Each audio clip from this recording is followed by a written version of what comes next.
views expressed on this program are those of the hosts, guests, and callers, and are not necessarily those of this station, its management, or other advertisers. You're listening to Transformation Talk Radio.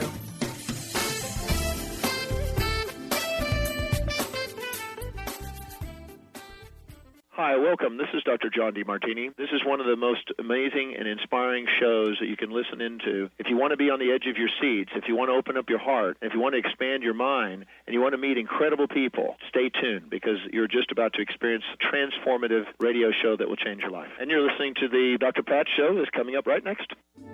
The following audio is via a Skype call.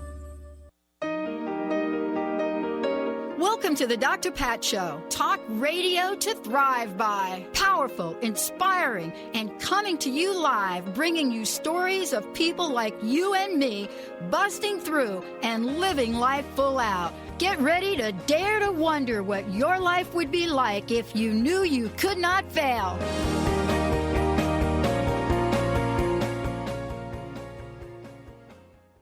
Hey, everybody, it's me. I'm Dr. Pat. Welcome to the Dr. Pat Show. This is Talk Radio to Thrive By.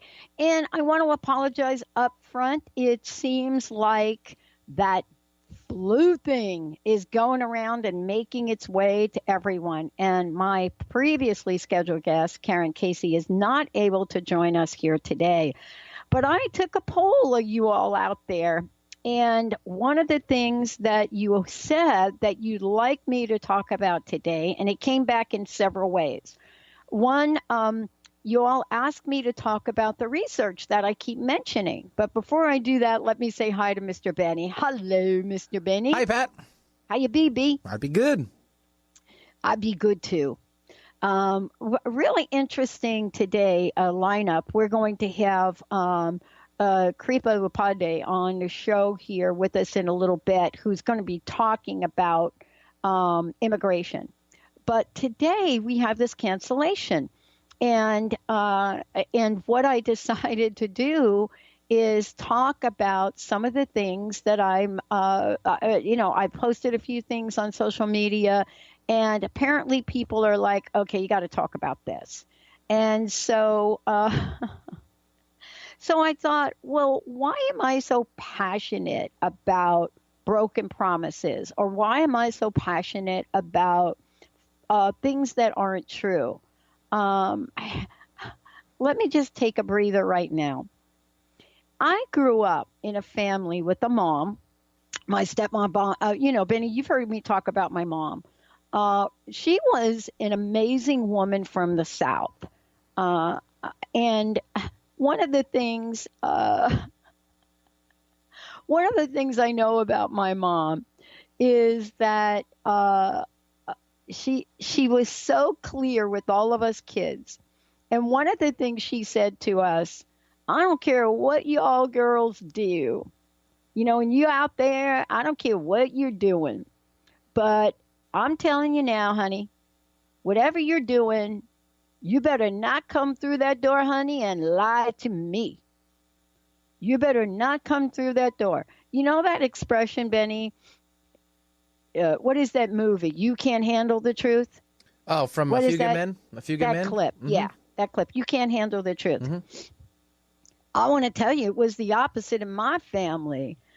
And my mom was like, you can't handle it if you don't tell the truth.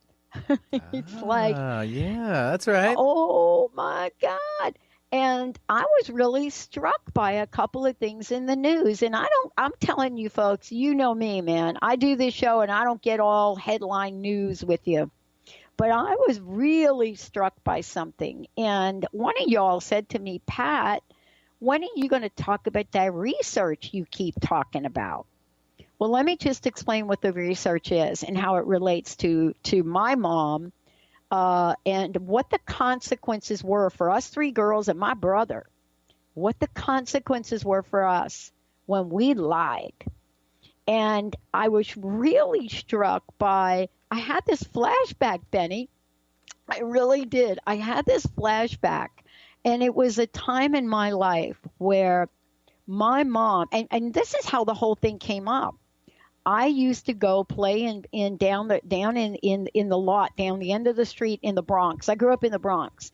And entertainment, really, you had to make your own entertainment. This was the generation of let's play stickball, and I'm going to say it politically incorrect, manhole to manhole, right?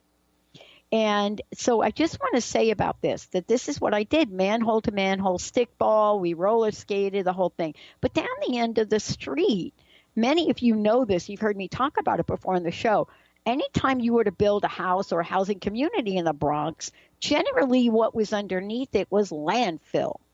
So what it was this, imagine this big lot down the end of the block, which everybody used to throw everything in, right? All their junk, their television sets, everything. I'm telling you, Benny, my dad got a car caught on fire one day and the car went in this lot. So I remember loving to go down there with my friends. And, my friend Vito, we used to go down there at Pasquale. We used to go down there and we used to, I'm telling you folks, this is really a true story. Benny, Vito and Pasquale, we used to go down there. And then we had a kid across the street. He was from Russia. And we used to call him Igor. I know that was not his name. But we used to go down there. Vito, Joe Maggio, myself, Pasquale, we used to go down there and we used to build a fort in this lot down the end of the street. And so we would build this fort. And of course, my dad was a mechanic. So I had access to all of his tools, hammers, you name it, nails, everything. So we built a fort. One day, I stepped on a nail. And can you imagine stepping on a nail that came from a landfill? Lord knows what's down the end of that block, what's in that landfill. But here's the deal. I knew I wasn't supposed to be down there. And so I knew one of the things that I could not do, I was caught between a rock and a hard place, folks. Are you ready for this? I was caught between, do I tell my mom that I stepped on this big fat nail? That thing went through the bottom of my foot, Benny. I'm just saying. I'm not going to get graphic about it, but it did. But I stepped on that nail, right? And do I tell my mom that I was down in this lot that I wasn't supposed to be down in? Or do I just keep my mouth quiet? Well, the consequence that I knew from lying to my mom was so great that what was going to happen to me was I just kept quiet. So you see, for me, the idea of silence, I thought at a very young age, that's not really lying. Or is it? My mom didn't ask me where I was. I didn't hobble around. I got in the house and I washed that thing up. And the next thing that happened to me is what I knew about it was, here I am. That's what I did.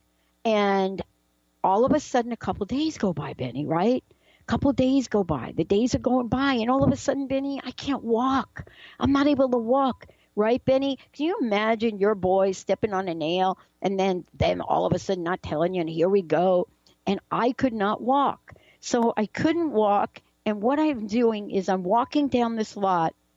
And I'm walking to school, and I have to get to where I have to go, and I'm taking buses, and I'm taking the subway, and I'm doing everything. Within a week, this thing wells itself up, and it is big, and it's fat, and my toes are all like, horrible, right?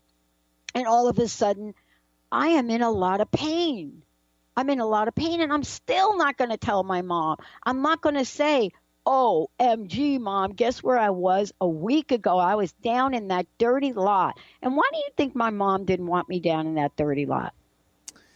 Well, I know why, but I get what you're getting at. Yeah, exactly for this reason. All of a sudden, I come home one day from school, and I'm carrying my books, and I'm that good girl, right? And I'm carrying my books. And my mom is out there, and all of a sudden, I cannot walk up the stairs, Benny. I'm like grabbing onto the railway so that I can walk up the stairs. And my mom says, "What is wrong with you?" And I said, my head, right? Silence. And I'm just shaking my head back and forth like nothing, right? Like nothing. And I'm shaking my head. And my mom, let me tell you about my mom. My mom was married at 12. Hello?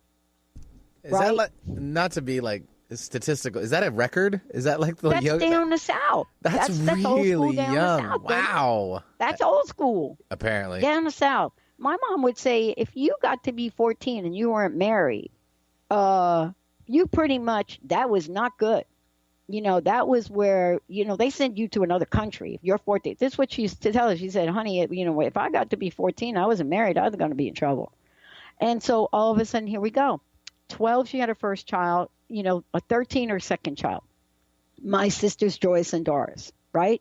So we are all the same age. But here's the deal with my mom. You can't get much by her, Benny, right? Anyone that comes from that kind of history, that kind of background's pretty much seen it all at a young age. My dad was like 20 years older than her, right? But all of a sudden, you are not going to get anything by this woman. You're just not. It's not going to happen. And all of a sudden, she says, I want to see your foot. Now, here we are on the stoop. That's what we called it in the Bronx. We're on the stoop outside my house. And my mother says, take off your shoe. What is wrong with your foot? And I'm just like, yes, ma'am. I'm just taking my shoe off. Benny, what happened after that, I will never forget in my life. My mother took one look at my foot, went in the house, grabbed the keys. We got in the old beater car that my dad had. And the next thing I know, we were off to the doctor. And what happened after that, it is just too much detail to explain. But this was my lesson in life about what it means to tell the truth, why you do it.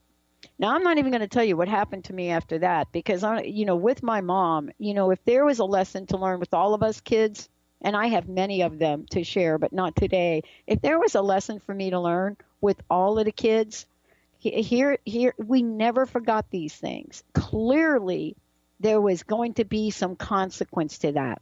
But that's not my point today. My point today is this. We had to sit down and I had to talk about why I didn't tell the truth. What was it that was holding me back from telling the truth? Was it really that I was afraid to get in trouble? Not really. Not really. I was doing something I wasn't supposed to do. And if you know anything about me, usually if I feel like I want to go down the parking lot down near the dump, we called it, and play, and I've got like 3 or 4 of my other cahoots colluding with me to do it. Collusion is a great way to hide the truth, right? If I got my buds to go with me down there, Vito, Pasquale, Joe Maggio, right? And we're all going down, and Igor, his name is not Igor, but that's what we called him, Igor. And we're going down the street, and that's what we're doing. We're going to do it. And so the lesson I learned in that is, A, don't do something you're not supposed to do for very good reasons, or weigh the facts about why you do it. But most importantly, do not tell an untruth. Now, I want to tell you, I got new meaning to the word alternative facts, and I'm going to share it because this was me. I wish that we could give credit to our political arena for that. But as kids, I don't know you all, we're really good with alternative facts. So the alternative facts for me was even sitting in the doctor's office. And I'm sitting there with the doctor, and the doctor is trying to, clean up this was like this. My mom told me later they thought they were going to have to amputate my foot. That's how bad this thing was, Benny. But even in the middle of this, and as much pain as I'm in, I'm really conjuring up a story that sounds like this. Well, I don't really know what happened. I think I may have stepped on a nail. Well, where did you step on the nail? Well, I think I may have stepped on the nail in the garage, because here I know, right? So did I step on a nail? You bet your butt I stepped on a nail. But where did I step on the nail? Not down the lot. So far I'm pretty good, right? So far here I am. But my mom is watching me. And my mom could spot a liar from 100 yards away. She could.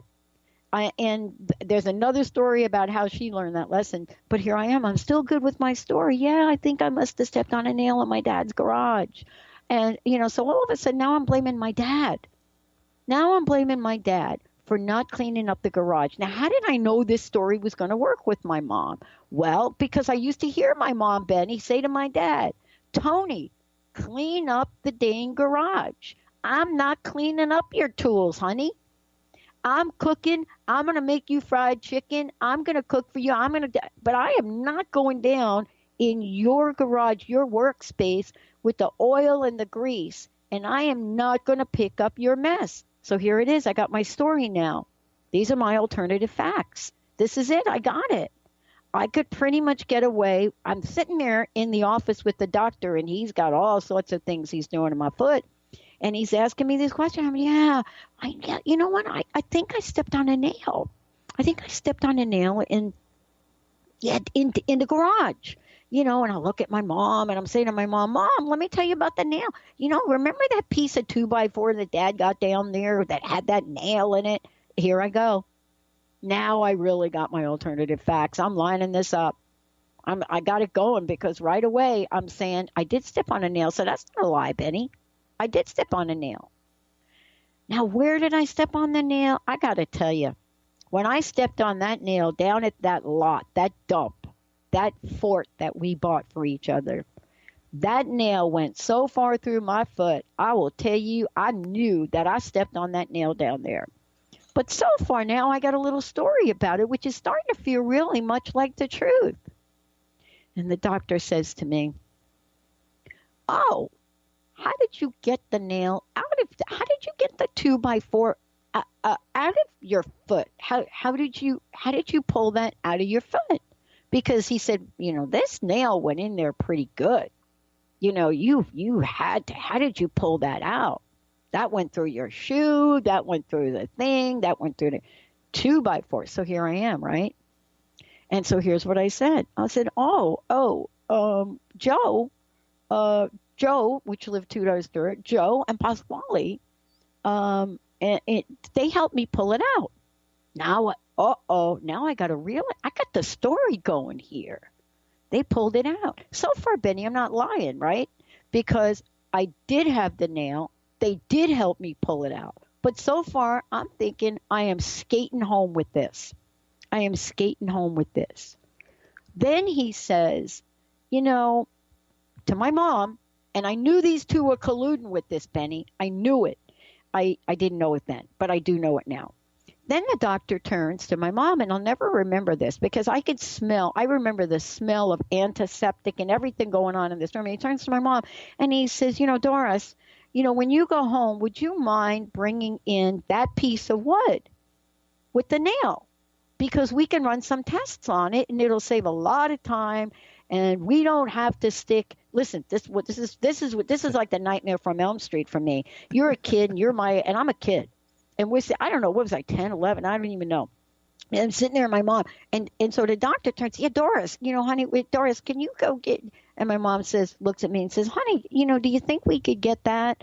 And I said, oh, I don't know. And the doctor says to my mom, well, if we can't find that piece of wood, then what we're going to have to do? And he pulls out a needle, Benny. He pulls out a needle. It looked like a horse needle, right? Do you know what that looks like? Like one of those big injections that they give big animals? Oh, yeah. Right. Like oh, my needles. God. Big needle. Yeah. So he pulls out the needle, and he pulls out a bottle, and he starts to fill the needle up with it. And I just looked at him, and he's talking to my mom. He's talking to my mom, and I said, "Oh, I don't think we're going to be able to find. We're not going to find that because we threw it away. We threw the 2x4 with the nail away. So now here I am. Now I got my story going. We threw it away, and all of a sudden my mom says, "Oh, she threw it away. I think you may have to." So here I am. I'm sitting there, Benny, and I had this moment of truth. I'm sitting there, and it's the moment that I think every kid, goes through at some point in time when you realize that you are at a choice point And the next decision you make is a decision that you will never forget. And I just remember saying, okay, that is not exactly the way that happened. That is not exactly the way that happened. Busted. And my mom looks at me. You had to know my mom. My stepmom was amazing. She said, well, honey, what do you mean? She said, are you leaving a few facts out? This is my stepmom, right? And I'm really struck by this because this is exactly what's happening in the headlines today. And all of a sudden, my mom is like, did you leave a few things out of that story? The doctor looks at me, and he's still holding this horse needle in his hand, right? And the tears now are pouring down my face, right? Pouring down my face. And I said, yes, I was stepped on a nail. I was down a lot. I know I shouldn't have been down a lot, and I stepped on a nail, and we were building a fort. I will tell you that the doctor put his horse needle down, finished the thing he was doing. My mother looked at me and says, the lot? Yeah, the lot. The lot down the street, the junkyard. I said, yeah, it was a junkyard. I'll tell you, we went down there and we used to throw rocks at the rats. That's the place we played down there. I don't see anything wrong with that. There's just so many. There's nothing wrong with that. That's control right there. That's control. So I'll give you credit for that. That's good. Yeah, and we don't want any emails from me. I was a kid. I didn't know I was doing harm to the rats. Right. But the rats, by the way, just to let you all know, they were the size of cats. So here I am. That's my lesson that I learned. And it's a lesson that I never forgot. And, what I'm struck by, so much so, Benny, that became, for me, a lifelong journey in integrity for myself. How can I stay aligned with who I am? And I want to say that I don't do this perfectly. I don't. There are some days that I think about back in my history, especially my work career, when, I'm sitting across from my boss and, the questions I'm being asked are, did you do that? Did you put that card in? Did you make that change? Did you do that? And kind of not like my mom did, where I had glimpses of not wanting to tell the truth. Not wanting to tell the truth. But apparently for me, it's in my sign. Apparently this is a lifelong journey. And if you talk to some of the past life people, they probably say multiple lives. So when I lost my job in 1990, I was an executive at the telephone company. And what do I remember about that job loss? Here's what I remember. Many of you might say it must have been devastating losing your job after 24 and a half years. But that's not what Linda and I remember. What we remember is having a massive organizational, right in the auditorium, a big meeting by George Hallmeyer, the president of the company, telling us that we just got approved for something like $1 trillion budget, right? And that there would be no cuts. There would be no downside. This was like in August. There would be no cuts, no downsides. All of the budgets got approved. It's going to be the best year ever. Everybody's going to get huge wage increases, right? This was a room full of like thousands of people in the auditorium. He told us this. He had charts and graphs and everything. Boom, laid up on there. It was and by the way, the role that I had, the position I had, I helped put those numbers in there. And we thought we are good to go. Job security, Benny, job security. Divestiture really didn't affect us. We were all good in the hood. And off we went on our lives. We bought homes. The story goes on. People did things based on that information. What happened after that, no one could have predicted. What happened after that sent me on a course in my life that had that thing not happen, I wouldn't be here talking with you today. So when we come back, I want to tell you how liar, liar, pants on fire. That's what my mom used to say to me. Yes, I did post that on Facebook.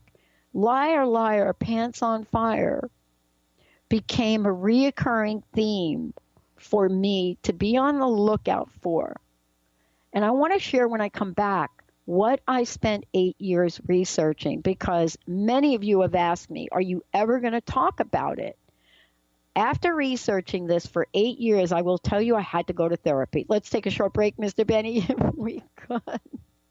And when we come back, more with Liar, Liar, Pants on Fire. Phone lines are open. Comments, questions, 1-800-930-2819. 1-800-930-2819. Here's what I want to say.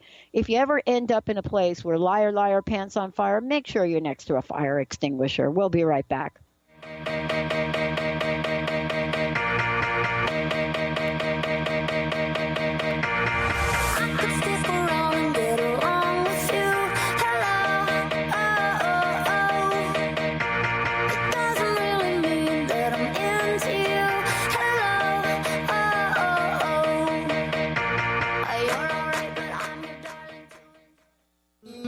Registration is now open for the 25th Annual Women of Wisdom Conference. Join the fabulous presenters from around the country on February 16th through the 20th. If you believe in raising the feminine spirit and transforming our world, then this conference is for you.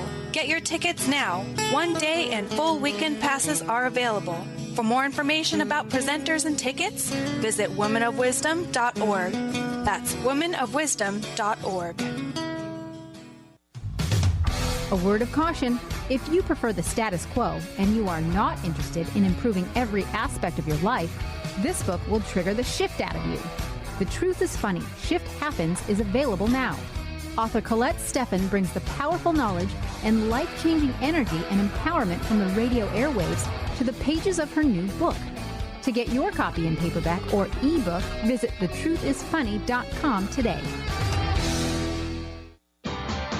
Sky Siegel co-hosts one of today's most popular psychic shows, Angels and Answers, with Artie Hoffman, as she communicates healing messages from the spirit world. These messages can be astounding, enlightening, and life-changing. Born with the God-given talent of inner guidance and the amazing ability to heal, Sky has healed thousands of people. Schedule a reading with Sky now. Call 908-500-1474 and visit skyofangels.com.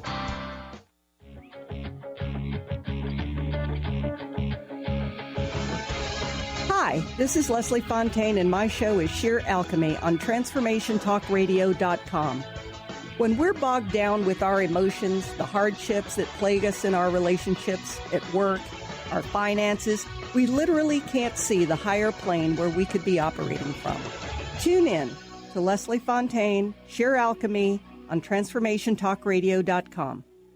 Tune in to Dynamics of Diversity Radio, scripting the new narrative for immigration with leading experts Kripa Upadhyaya and Steve Tanijo on TransformationTalkRadio.com. This show will remove the noise that often accompanies discussions on this topic and share a new perspective on the dynamics of immigration and diversity, ever reminding us that together we are all at the core of innovation, excellence, and positive change. Visit OrbitLawPLLC.com for upcoming topics. Chris Stanis is a spiritual leader and healer and teaches a course on how you can transform your life through a meditation and healing system that will manifest your spirit's dreams. She manifested the Women of Wisdom Conference, the Women of Wisdom book, and this radio show. And she can show you how to change your life too. Are you ready? Visit the website and contact her at voicesofwomentoday.com. That's voicesofwomentoday.com.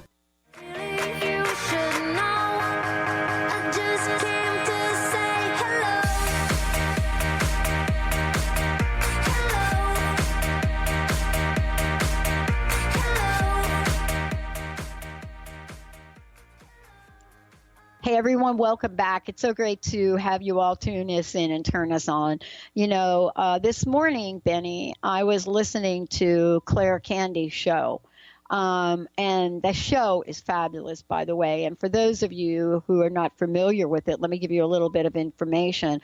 If you go to TransformationTalkRadio.com, you're going to be able to see some of the shows that are on 24/7, but this morning in particular, there was a show, Angel Healing House Radio with Claire Candy, and the topic was You Cannot Fail.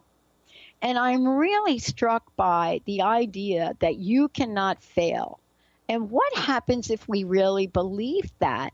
If we really believe we cannot fail, then we are not going to go to Liar, Liar, Pants on Fire.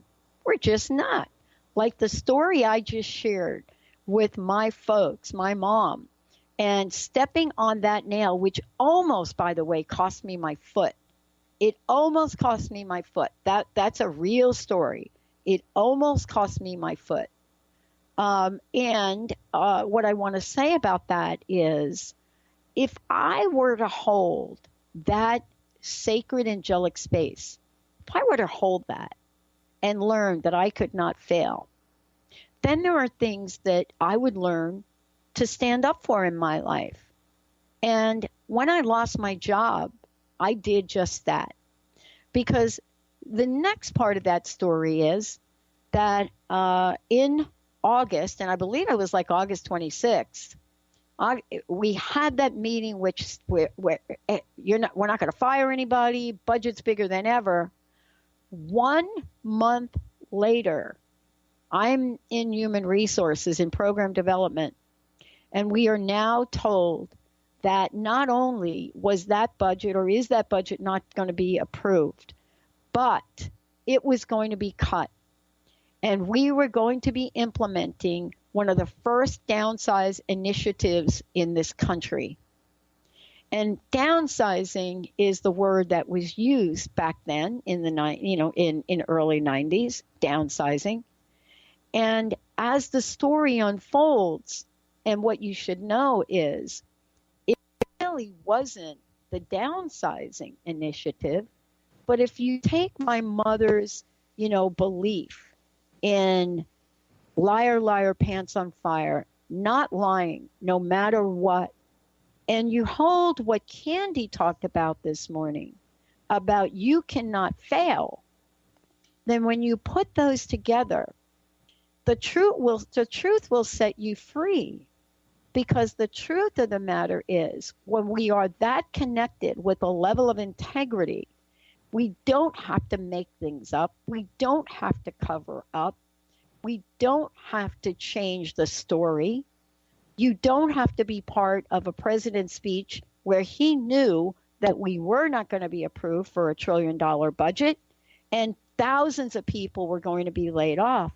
What happens to us is what happened to me. As the head of HR, I was told to let thousands of people go. That was my job. And what was originally going to be this benign way to early retirement, big salary, severance pays, all of that, then became something different.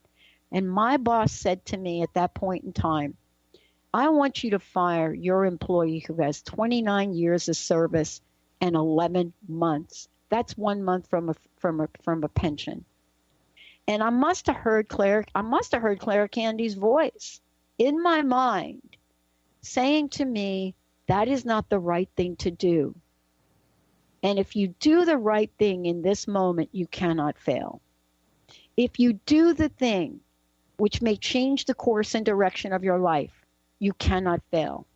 If you do it in the highest vibration that at the person you are, you cannot fail. And I looked at my boss and I said, I am not doing that. That is inhumane. You can take my head count. And the rest is history. Claire Candy, my very special guest. Claire, welcome to the show today. It's great to have you here. What a great show you did this morning. Thank you so much, Pat. It's a pleasure to be here, and I'm sending extra energy. The attrition rate to the ill that is falling on your show is they're falling. They're falling like dominoes. I know, and I love that you're sending the prayers, and I wanted to ask you to come on and talk a bit about how you started the show earlier today that you did, and your perspective on you cannot fail. Well, it all came about because a former client, a very dear friend of mine, who is a metaphysical teacher, he is a presenter. He through the years got paid very little for what he did, and he would have an extraordinary effect on others. And he got great joy and fruition out of doing this. And yet his parents called him up and told him he was a failure. And by doing so, he started to spiral downwards.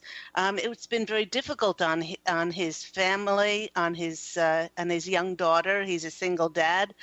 And yet when he tunes into his heart, he knows that he's going the most beneficial way for him to serve. And he sought my advice, and I said, the Posse of Angels and I want you to know that you cannot fail, because you are here as that reflective of God's source. You are here of that higher representation. And as long as you are in your authenticity, as long as you are doing that which makes your heart sing, and you are taking that inspired action from the signs that the angels send you, and God speaking through your heart, then that will set you on the path of your greatest service. And that's why we're here. We're here to be of that greatest service. And the Posse of Angels said this morning that there is nothing to fail at. There's simply nothing to fail at, and failure is a benchmark, or it's just a signpost along the way that something external has set in your path to tell you that you have failed or not. And quite frankly, who wants to accept somebody else's benchmark for your life when your heart really knows the most beneficial direction, and it knows what makes your heart sing? And believe me, Pat, you, me, and everyone else have been at that stage in our lives where we silenced ourselves because we thought we were failures. We followed somebody else's benchmark, and our life was so dishonoring and respectful, like the example that you're giving. And then when we stood up for ourselves and saying, no, I'm not going to silence my heart anymore, life took a dramatic turn for the better. And then we start living an authentic life. It's interesting when I was listening before I came on about Liar, Liar. Pants on fire. Liar, Liar, Pants on Fire. I was thinking that we might tell little white lies, we might tell untruths or whatever, but the Posse of Angels want us to realize that nothing is hidden. Every minute energy gets recorded in our book of life. Nothing is veiled. So there is retribution. There is that karmic energy that will come back, and it will bite us in our bottoms. I mean, at some stage or another, if we lie, if we're not truthful, if we, that will come back in some way, shape, or form. So there is that karmic thing to consider. It is. Yeah, and what I love about it is I never thought, you're sitting there and you're a kid, and I said I was like 10 or 11, and you're never going to think, well, wait a minute, you're like decades later, you're going to be sharing this story with the public about a lesson you learned back at the day. The other part of the lesson, and this is why I was so struck by your show, the other part of the lesson is that, that same woman, as I described, having her first child at 12, her second one at 13, that same woman taught me to persevere, taught me to persevere.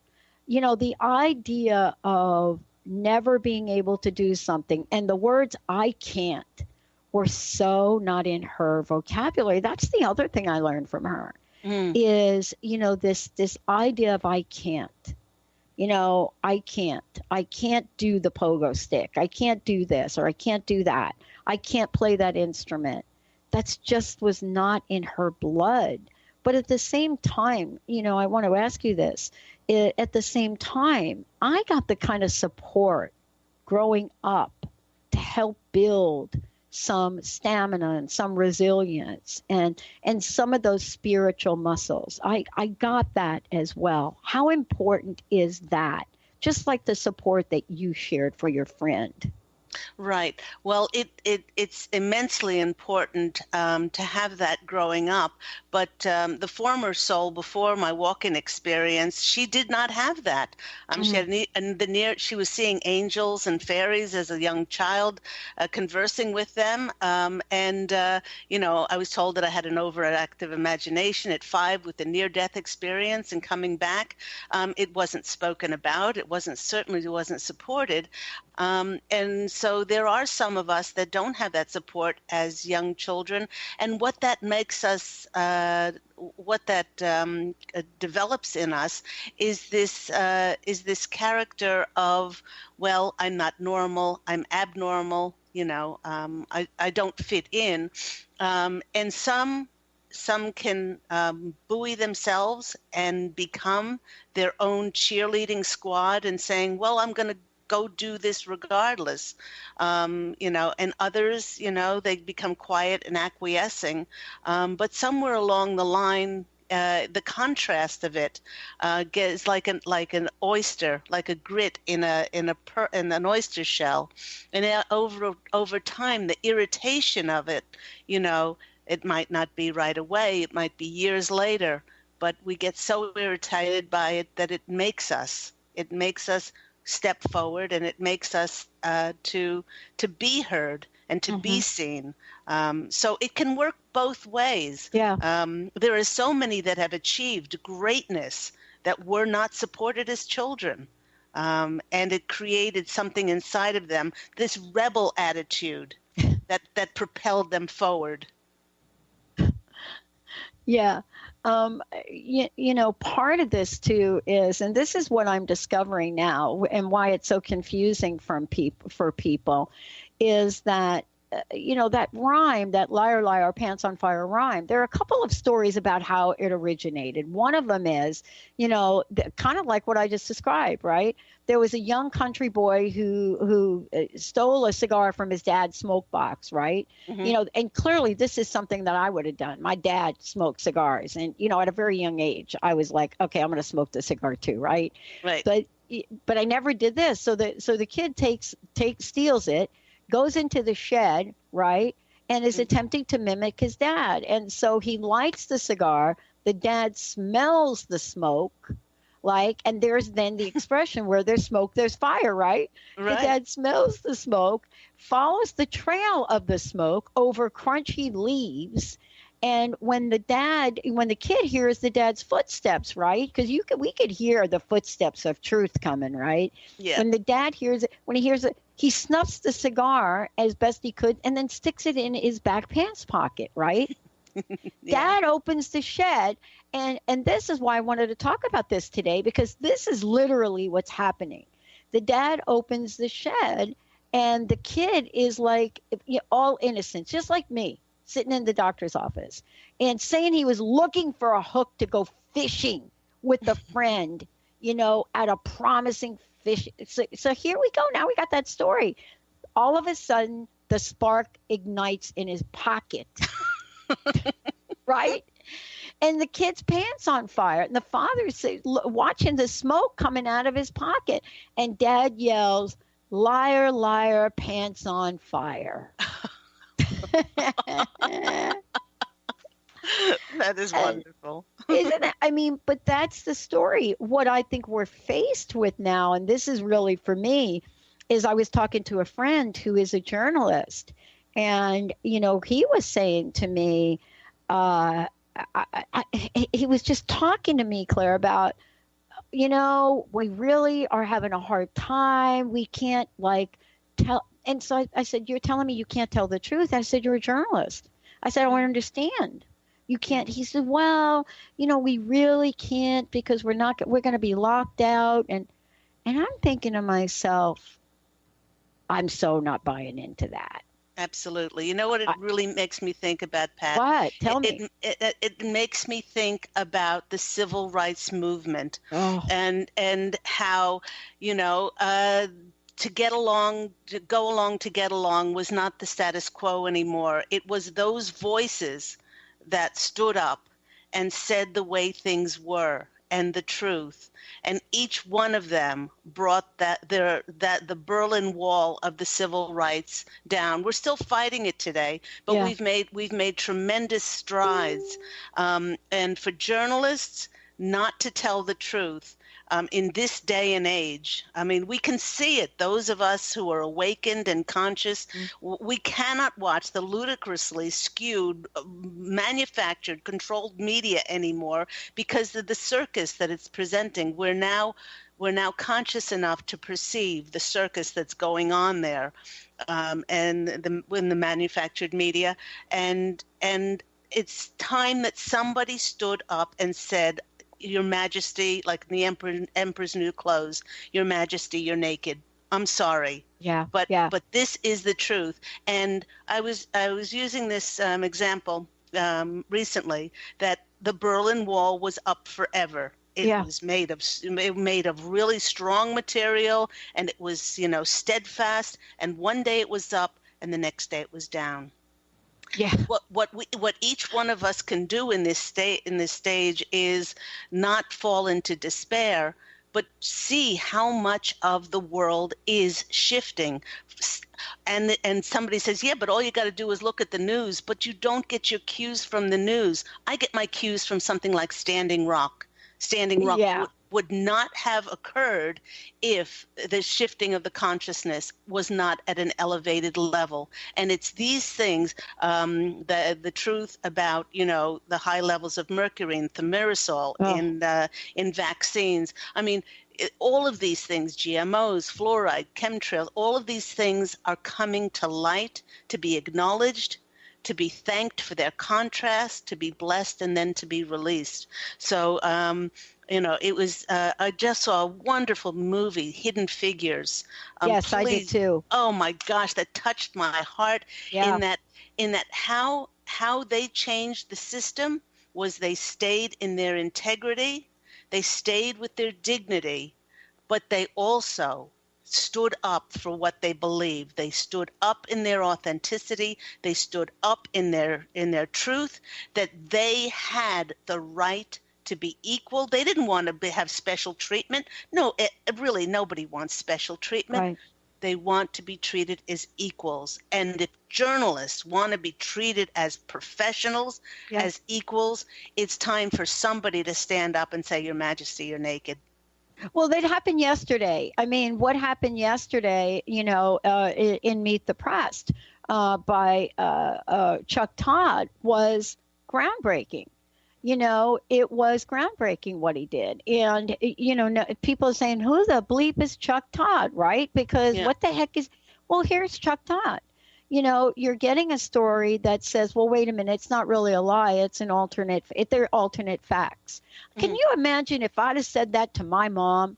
I mean, can you imagine if I walked in and I said, hold on, doctor, wait with that needle. I don't want you putting that needle in my foot. I got an alternate fact for you. Here is the alternate fact. Are you ready for it?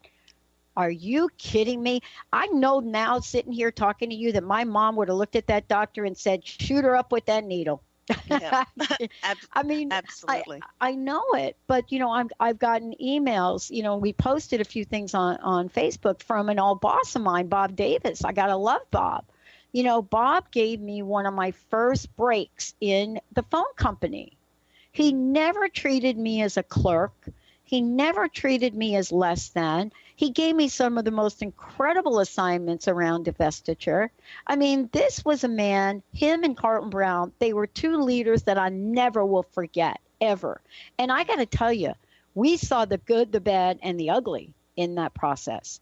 But one of the things he and I were back and forth Facebooking about is the definition of falsehood. And he said, didn't you study this for 8 years, Pat? I said, I did. I studied broken promises and things like that. Mm-hmm. And he said, well, can't you just talk about the definition? I said, Bob, it's simple. Anybody can Google this, Claire. Mm-hmm. And Claire Candy is my very special guest. You can Google it, right? Yeah. It's simple. It's the state of being untrue. Right? It's that simple. It really is. And then there are two bullet points. One says a lie. The other one says lying. And I'm struck by even, our buddy Chuck here calling it out and saying that's a falsehood. What happened to us? If that were me and my mom, and I was sitting across from my mom and I said, Mom, no, it's not really a lie, it's a falsehood. You know what it reminds me of? It reminds me of pregnancy. You can't be a little bit pregnant. You can't be a little bit pregnant. Either you are or you're not. There's no gray areas there. It's just, a falsehood is an untruth. And we all know at the heart of our hearts when we're doing it. Actually, when we lie, do you know what? From a physiological point of view, it causes everything is energy, as you know. It causes dissonance in our heart. And even when we're thinking about lying, that energy starts to interrupt the energy pathways in our system, and it starts lowering the immune system. It starts compromising the emotional energy, our emotional wellness, and then our physicality starts to dip down just at the very thought that we're going to lie. And then that goes on to make all of our other energies a negative, and affecting all other areas of our lives. So it's extraordinary because our natural state, and I've often spoken about our divine eternal natures, is one of truth. It's one of authenticity. It's one of that excitable child, that bliss, that, we all know this inside. And when we go down that road of lying for our ego, for the money, for the so-called success of expectation, or whatever that is, we're not only compromising our emotional and physical wellness, and then the outcome of our choices, but then we're compromising all other beings on the planet and the planet itself. Yeah, and one of the things that I know is if we really believe what you talked about this morning, Claire, if we really believe that we cannot fail, that's been our tagline of this show for years. It really is. What would you do if you knew you could not fail? Yeah. Lying isn't one of them. I just want to fill in the blank there for those of you that are wondering. Yeah. Sometimes we do make a mistake with facts. I've done it. I do a lot of talking. I talk to a lot of people, and sometimes I get stuff messed up. I mean, as a matter of fact, I recorded an ad the other day, and I reversed the phone number, and I could swear I did it right. Mm. But we're human. We're human in that way. This weekend, we saw people coming out that we didn't even think existed. Yeah. We've been talking about generations of people here recently that don't really believe in anything. I don't say this, but, they say, don't really believe in things, kind of wish they had it all. That is not what we saw this weekend. I bet they had some angel energy. I'm sure they did. And it's people finally understanding that each and every one of us has an integral puzzle piece of the planet. And we are already successful. We are, each one of us that reaches for fame. How much more famous can you be that you are a direct reflection of that higher source? And you have all the tools within you because abundance is your nature. You have unlimited potential inside of you, and you can go forth and you can touch the world in extraordinary ways with your kindness, your wonderful gifts and talents, and your beingness is such an important part of this world, and we all have the ability to step up. But many people stop them from doing this because they compete with others and they say, well, if I do that, I'll fail. But I am here today and the Posse of Angels to tell you that you simply cannot fail. And all you do need to do, and once you step up and you're creative and expressive and enthusiastic, that speaks the same language as the universe to bring you more reasons to create, to be enthusiastic and authentic. And it just works like that. That's the ease and grace of the world when you step into that authenticity. I love it. Please give out your information so people can find out more about you and more about your fabulous show. Thank you. My show is on its new home of Transformation Talk Radio as of January 3rd this year, and it's every week on Tuesdays at 9 a.m. Pacific Standard Time.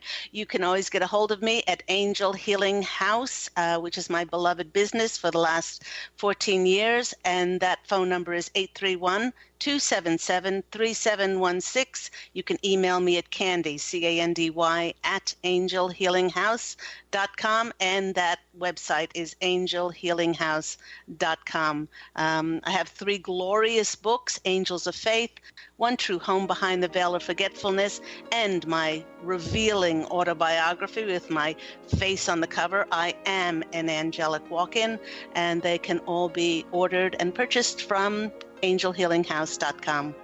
I love it. Thank you all. That was thank you for joining me here, Claire Candy, everybody, my very special guest here. You're joining me welcome. today. We got another hour coming up. We're not done yet. Here we go. Creepa's going to be joining us from Arbit Law. Dreams deferred. Do immigrants still have a place in today's America? We'll be right back. I tried to swim against, put me down upon my knees. Oh, I beg and please, singing, come out of things unsaid. Shoot an apple off my head and a trouble that can be. The preceding audio was via a Skype call.